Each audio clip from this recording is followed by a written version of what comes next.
From the lakes of Minnesota to the hills of Tennessee, across the plains. Thank you very much, everybody.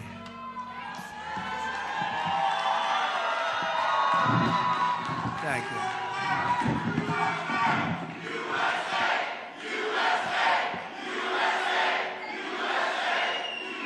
Such great spirit. I want to start by saying it's going very well. There are some bad spots in Pennsylvania where some serious things have been caught or in the process of being caught, but the election itself is going very well. We're leading, I believe, in all 7 swing states.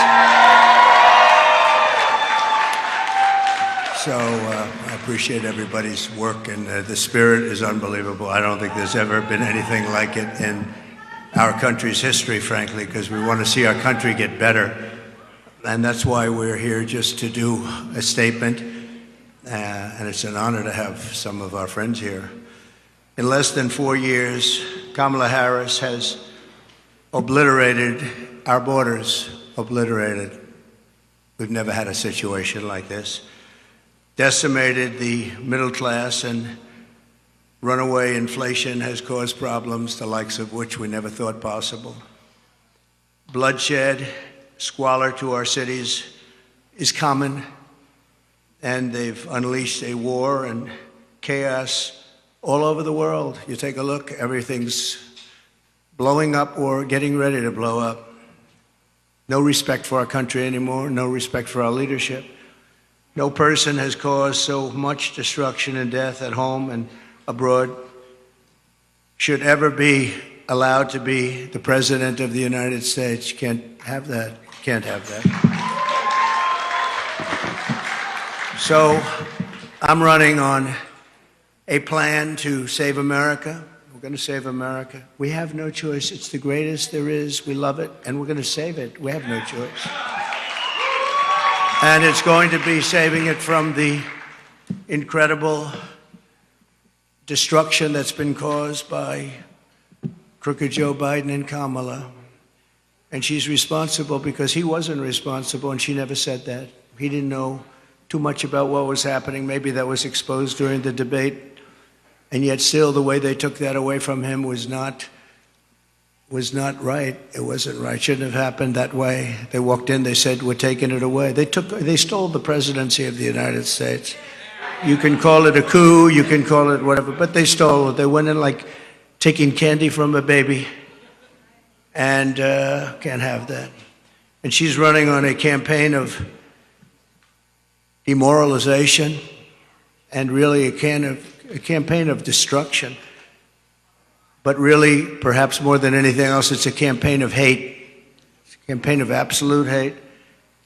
And, you know, I said yesterday that she's a vessel. She is a vessel. It's a very big, powerful party with smart people. I have to be smart. But it's vicious. They're vicious, and they're perhaps even trying to destroy our country. Because who would want open borders where millions of people can flow in from prisons and from gangs, the worst gang members anywhere in the world? Who would want this for our country? Who would want all of these transgender operations all over the place, like at will? Even if you're in detention, I want a transgender. These are things she stood for. Who wants to defund the police? She's wanted her whole career to defund the police. She only changed recently. She changed on 15 different items. Fracking. She was against fracking at the highest level. Wouldn't even think about it. Now all of a sudden, oh, I'd like fracking very much. But they change after the election in about 2 minutes, and I think Pennsylvania understands that.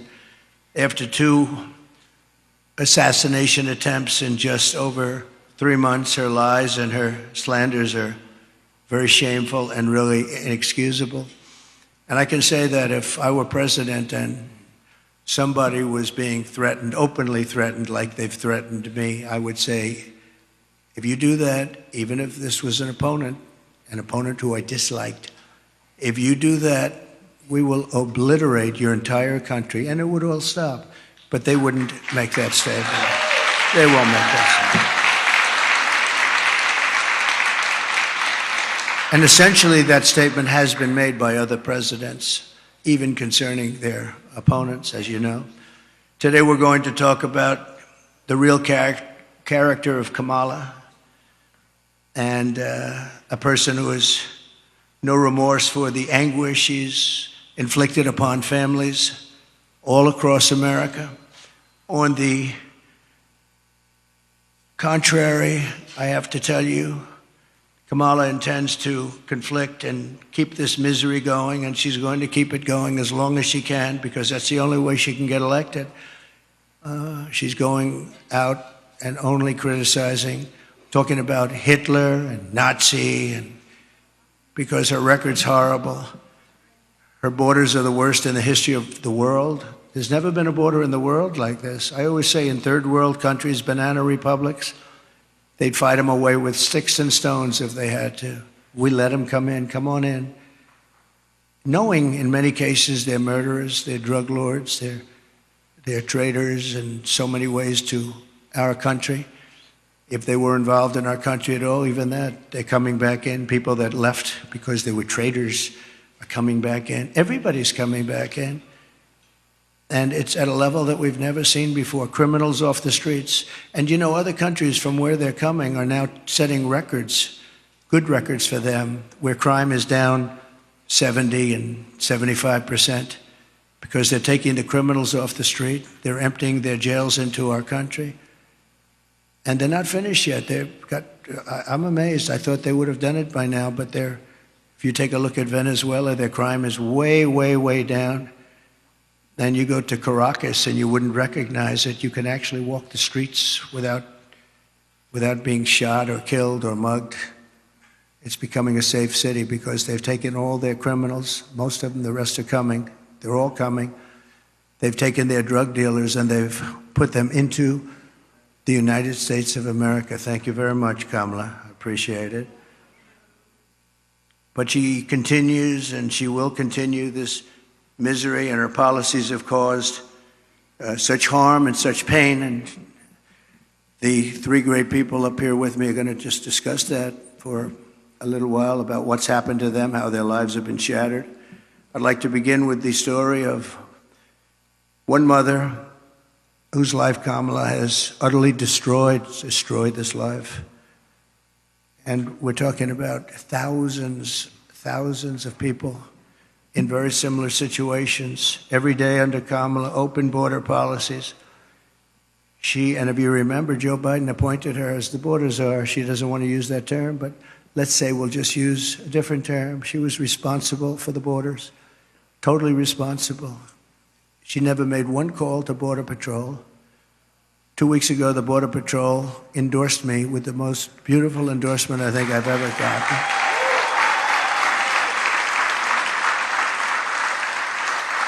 And in all fairness, they've endorsed me every single year, but they've endorsed me again, and they endorsing me, saying I was the best president we've ever had and the best president by far on the border. They said that, and this is not easy for them to say, they said that she was easily the worst person ever to work with them on the border, most incompetent, the least caring. Think of it.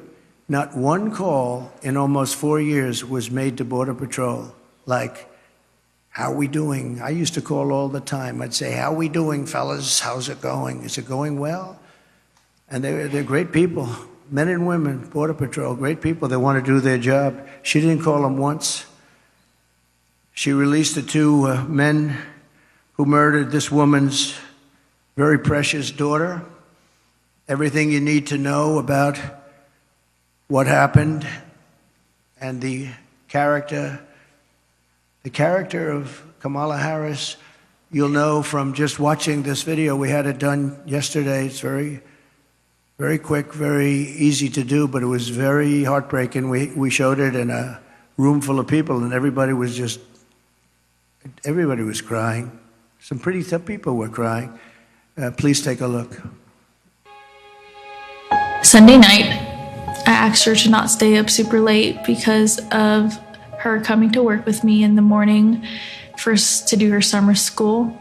She said, okay. I told her good night and I love you.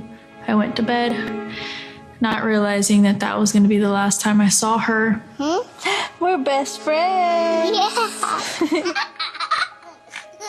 We're going to shake it again. I woke up to notice she wasn't in her bed.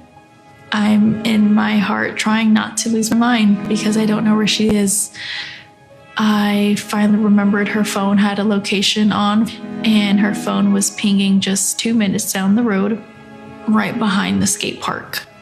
I start driving to the direction the phone was being pinged at, and I see a couple cop cars with lights on. I see yellow tape, and immediately my heart drops and sinks to the bottom of my stomach. My daughter's hands and ankles were both bound. She was strangled to death, left with no pants. And I know in my heart, she fought incredibly hard. She was not going down without a fight. We begin with two men we're learning are charged with capital murder tonight, accused of killing a 12-year-old girl. Police say these men strangled her before dumping her into that creek. Both men were in the country illegally. Apprehended, then released by Border Patrol less than 3 weeks before Jocelyn's death. The men accused of killing Jocelyn Nungare are affiliated with the gang known for brutal violence. Kamala Harris was in charge of immigration in our borders. If we had better border policies and not open borders and not these catch and release policies, I truly believe this all could have been prevented. Under her being vice president of this country, my daughter's life was ripped away from her. She had her entire life ahead of her. Happy birthday, dear Jocelyn. My daughter is 6 feet in the ground based off of policies that she allowed to keep. Kamala Harris did have one job, and she not only failed, not me, she failed my daughter. She failed Jocelyn. You know, she was only 12.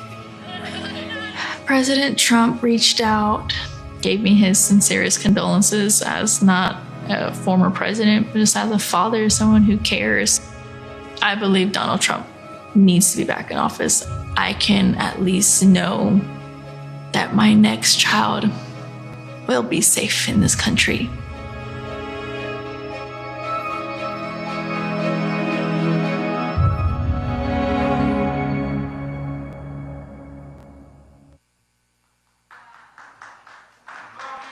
Thank you very much. So I know we talk about inflation and the economy, but to me, there's nothing more important than the fabric of our country being destroyed by people placed there, violently placed there, as far as I'm concerned, foolishly, stupidly placed there.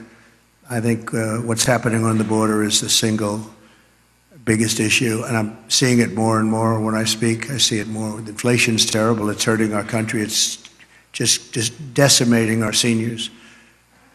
That's why I talk about Social Security, no tax for our seniors on Social Security, because they've been decimated by inflation. But what Kamala did to Jocelyn and her family is the most heartless and cold-blooded betrayal imaginable. Thousands of cases just like that, thousands.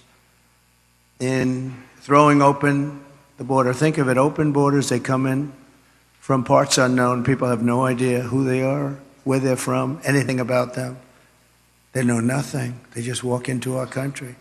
And as soon as I heard they were doing that, I said, well, I know these countries. I know every one of the leaders of all these different countries. They're very smart. They're very sharp. They're very streetwise. I said, I know what they're going to do. They're going to open up their jails and just dump them into the United States. And that's what happened. They opened up their jails.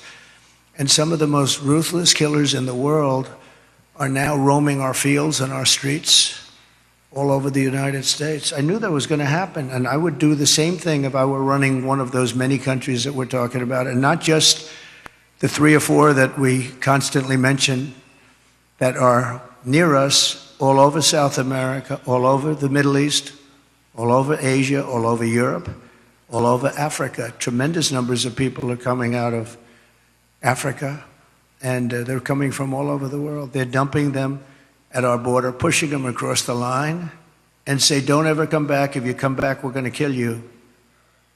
And we're stuck with them. But we're not going to be stuck with them for long. So Kamala violated her oath. She desecrated our laws, and she got innocent girls like Jocelyn tortured and killed. Anyone who knowingly sets loose these monsters into our country has absolutely no right to be running for office, let alone the office of president. No right. So here today is another great person, an American mom, Tammy Nobles. 2 years ago, Tammy's 20-year-old daughter, Kayla Hamilton, who had an autism diagnosis, was found raped, tied up and strangled to death with a telephone cord in her home. Kayla's murderer was an illegal alien, MS-13 gang member, among the most vicious gangs anywhere in the world. I took him out by the thousands, thanks to ICE. We're going to protect ICE. Kamala wanted to defund ICE. If we didn't have ICE, we'd never get anybody out. They're tough and they're smart and they love our country. But an MS-13 gang member who was apprehended by Border Patrol, but under the policy of our border czar, Kamala, he was released into the United States to kill. Tammy, please come up and say a few words, please. Thank you. Please.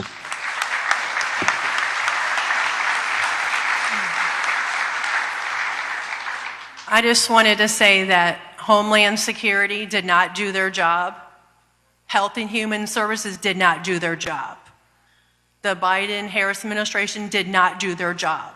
If they would have done their job, made that one phone call to El Salvador, my daughter would still be alive today.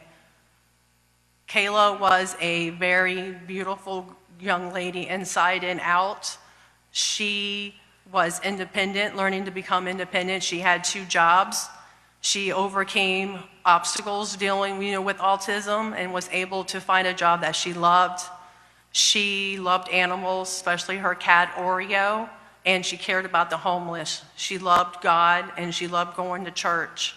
And her life was just ripped from her 3 days after she celebrated her 20th birthday. Thank you for having me here today.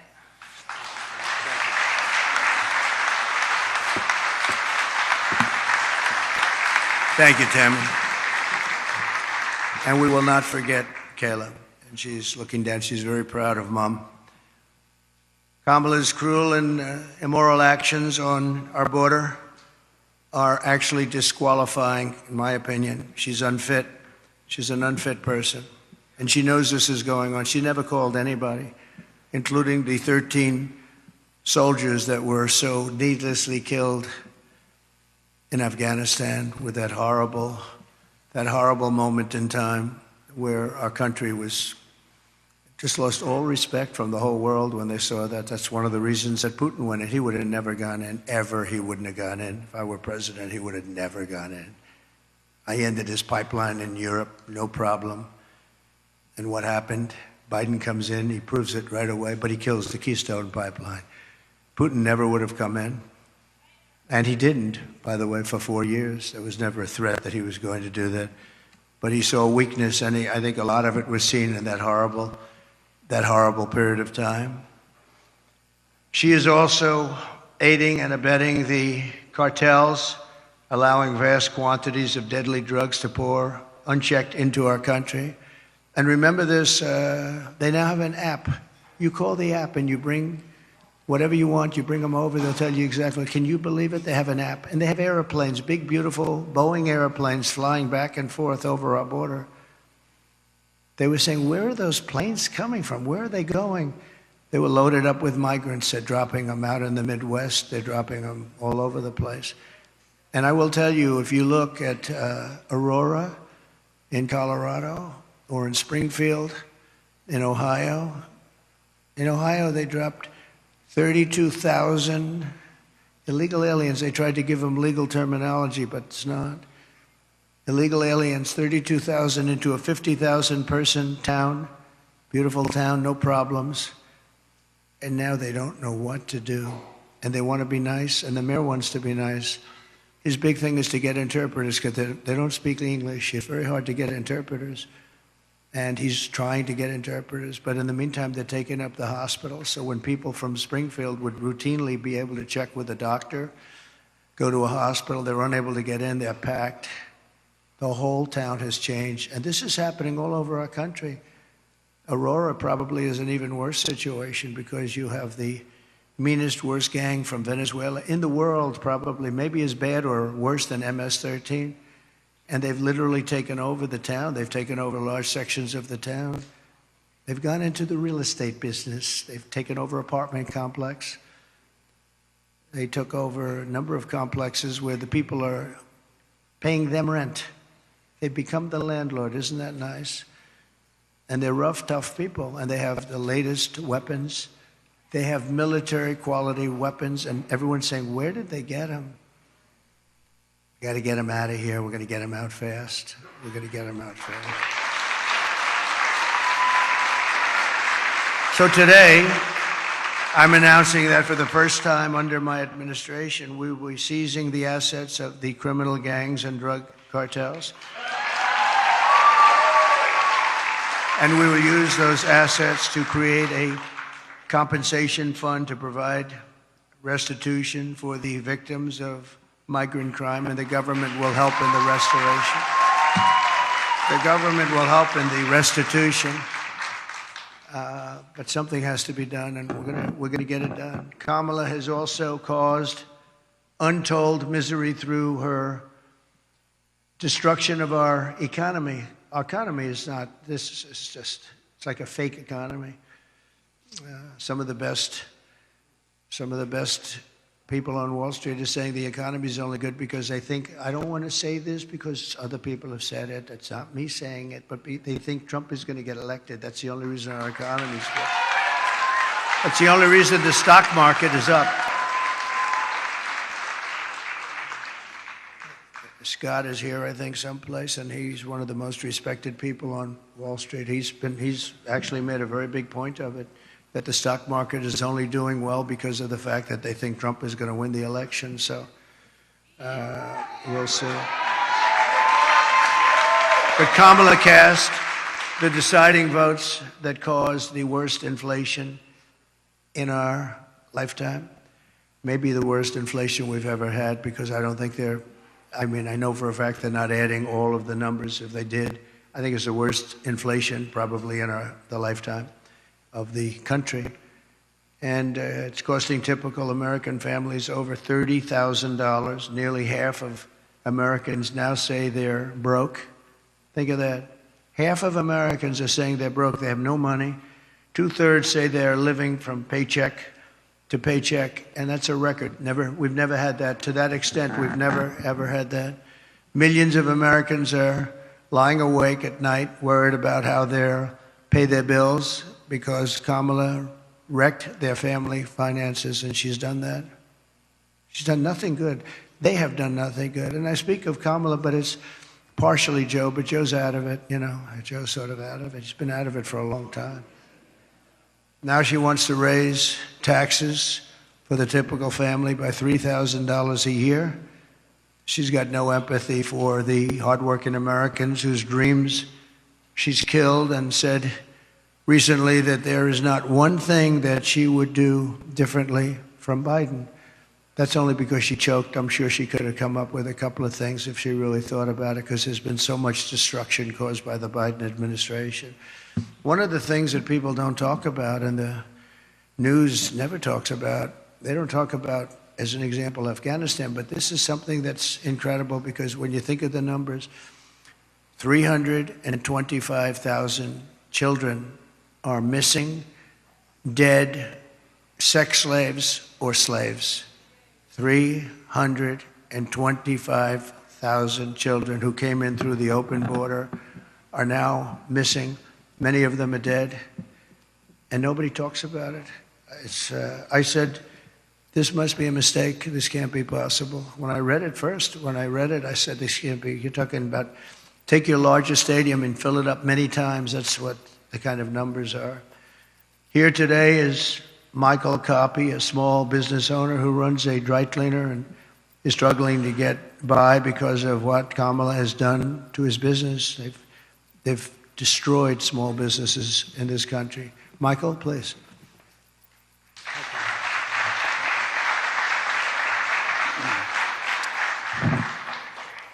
I just want to say thank you, Mr. President, for affording me the opportunity and the high honor of joining you here today and sharing my small business story with you folks and the American people.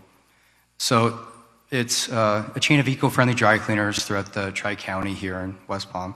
And it seems not too long ago, just a few years, the customer and us, the small business owner, we were able to keep up with inflation. There were resources available to us for expansion, or if you had a bad month, you know, if there was something you needed to make up for, it seemed like the support was there. And now, just a few short years later, it seems like all of those resources have dried up. The support's no longer there. We had an expansion plan about 6 years ago that we had to pause because we have to wait for our customers now to catch up with the inflation, the supply chain issues still, because we as a small business, we can't double our price points, although the cost of doing business now is 2, 3, or 4 times what it was just a few years ago. So we've had to get creative. Our industry, probably 30% in the dry cleaning industry, never survived COVID. And just recently this summer, I was contacted, my wife and I, by another local dry cleaner here in West Palm. They were asking advice. So husband and wife, been there for about 35 years. Their lease was up, and the landlord was doubling their rent, which would have meant that that's what they've been paying themselves for probably the better part of 20 years. So they had to make a decision. Do they hand the keys back, or do we get creative, work together, pool resources? And so what we did was we figured out the right price point for them, but we did their cleaning for them, at least until we figured it out. And so they were not able to pay their operations. They couldn't keep that going, but they were able to save their business by strategically partnering. And by the end of summer, I think I was contacted by about 12 other local dry cleaners saying, can you guys help us also, because we're going through the same thing. Thank you. And it seems now, so the delta between the reality of what inflation is right now and we have in front of us, the reality of that and the small business owners' capabilities, that delta is too great. So unless we effect change immediately, I fear that in the next few years, if we don't see that change, we might see another 30% of our industry and others no longer exist. So I just want to say thank you again, Mr. President, for allowing me to share my Go Green Dry Cleaner story, and thank you.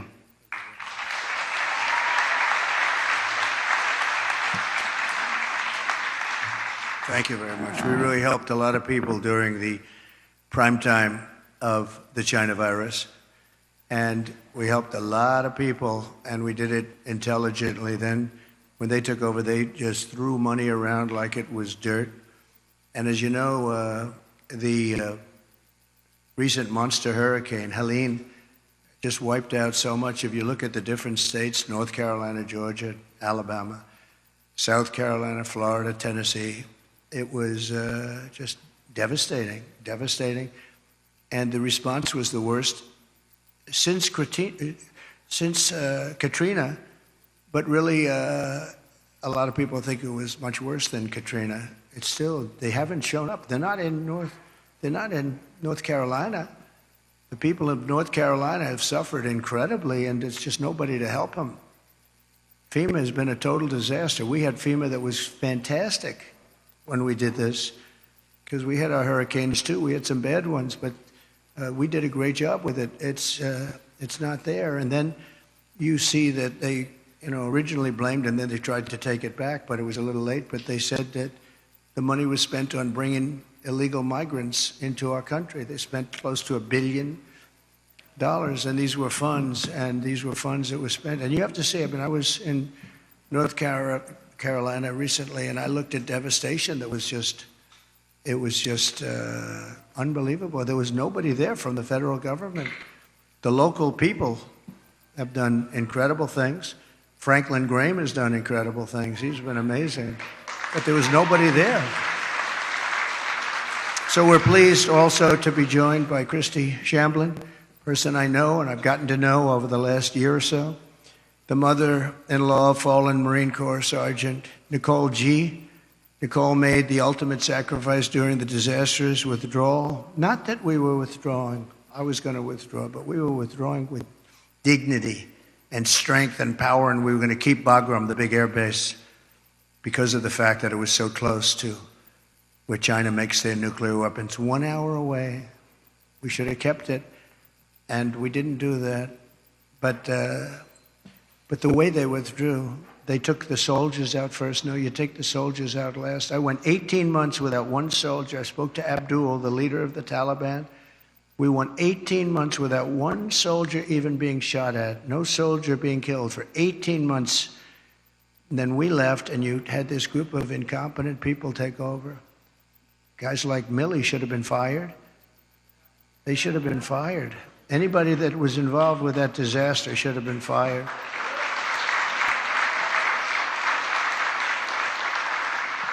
She was one of 13 U.S. service members who lost their lives. Kamala said she was the last person in the room, that Kamala was the last person in the room. She was involved in everything. She takes credit for that. She was involved in everything.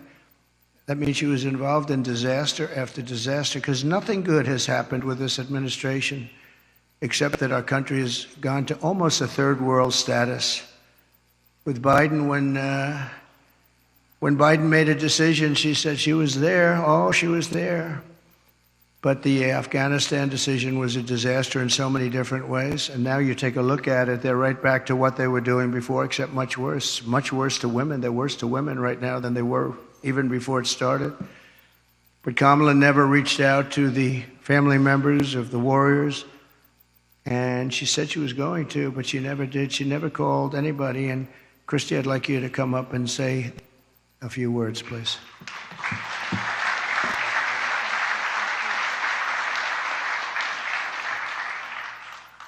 Hi, good afternoon, good morning. My name is Christy Shamblin, and my daughter-in-law was Sergeant Nicole Leanne G., and she was killed in the botched Afghanistan exit at Abbey Gate. She was the cornerstone of a very large family. And instead of planning family gatherings and holiday meals and Christmases and baby showers, our family and thousands of other families plan outings at funeral grave sites, and that is where we as a family celebrate my daughter-in-law at Arlington National Cemetery, because she is in the ground. Her story isn't unique to our family, she's just ours. There are thousands and thousands and thousands of wounded veterans who came home from that war, who need our help and who are ignored by our current administration. President Trump demonstrates peace through strength.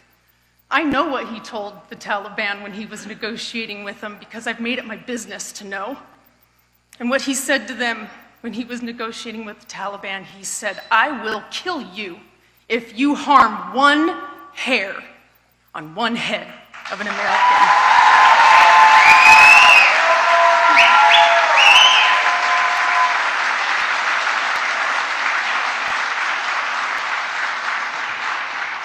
President Trump shows up, he reaches out, and he can fix our country, and we can all heal together.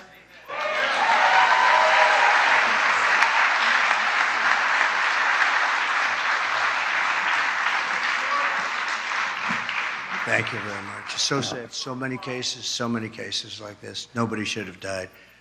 First of all, when they left, the soldiers should have been there. They shouldn't have been home watching, except for a small group, and many of them got killed, and large numbers. Nobody ever mentions the arms, the legs missing, gone, the face just obliterated.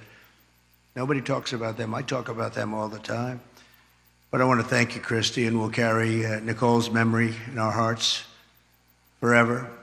The full consequences of Kamala's 4-year reign are almost too terrible to discuss or contemplate. We're coming to the end of a great campaign. I think we've had a great campaign.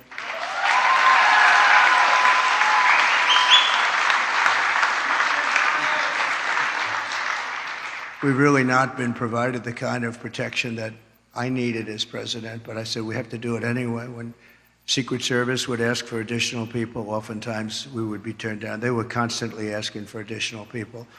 And I found Secret Service to be very brave. When I was hit and went down, they were right on top of me within seconds. I tell you what, those bullets were flying right over my head. I heard them. And these guys were right. I don't know how they didn't get hit, actually, but they were right there. You take a look at the video. One thing we would say, the video is there for people to see, but they were never given the kind of help that they requested, because our rallies were massively large and they needed more people, and they were always fighting for more people, and it was never given to them. Now they're being given, I hope, what they need, but that was a constant fight. They'd come to me and they'd say, you guys don't want to give us the people. And yet Biden was covered, and they'd have like 2 people show up. But Kamala is grossly incompetent, a total train wreck who has destroyed everything in her path. She's destroyed everything. She left 21 million aliens pour across our country, and then she, maybe in a short while, has to go home, and she'll get herself a job someplace, who knows. But think about it, and she can look at the carnage, and she can look at all the people that have been killed. And you haven't seen anything yet, because they've just started. They're just getting comfortable in our country. These are very tough people. These criminals make our criminals look like nice people. And she let the more than 13,000 convicted illegal aliens, nobody would have let these people into our country. And remember, they came out of the worst prisons in the world, the meanest, nastiest prisons in the world.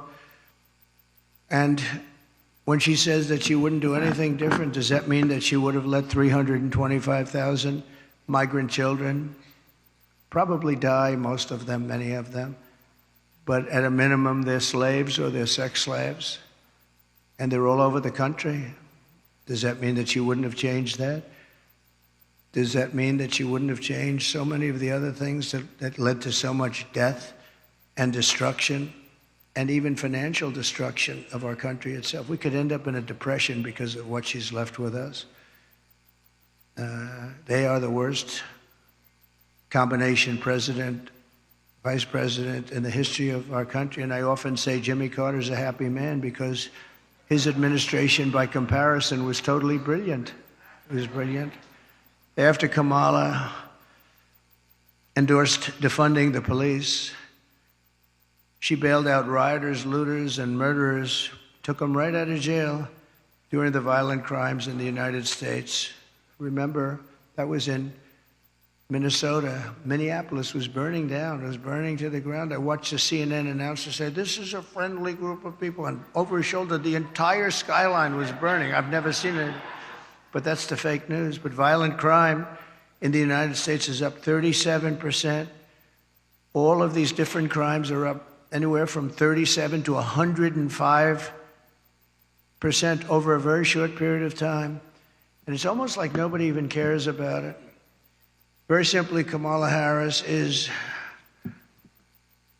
not fit to be your president. We can't have it happen. We can't have it happen.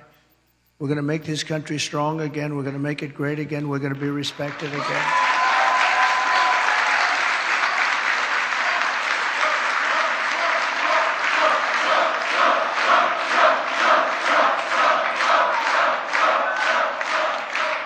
Her message has been a message of hate and division, and my message is about saving our economy, securing our border, bringing together the greatest and broadest coalition in American history. There's never been a coalition like this. It's everybody's. Kamala, it's not working so far. Just lean into it a little bit more. But here's the thing. Every now and then we're given a gift in the Trump campaign. And that gift is that as much as Kamala, when she's staged or when she's got a teleprompter in front of us, as much as she pretends that she would be a candidate of change, every now and then she tells the truth. And she did that a couple of weeks ago at an interview that she did for The View. Now, has anybody seen this interview with The View? Most of you have not, and thank God for that. Now, see, you will never hear me complain about being your vice presidential nominee. It's the honor of my life to get to go around and ask for you all to make me your next vice president. The coolest thing in the world. I'm thrilled about it. But here's the one thing that I'll complain about. Sometimes I watch Kamala Harris on The View so that you don't have to. That is the life of service that I've chosen, is I will watch Kamala Harris on The View to protect you fine people from having to do that.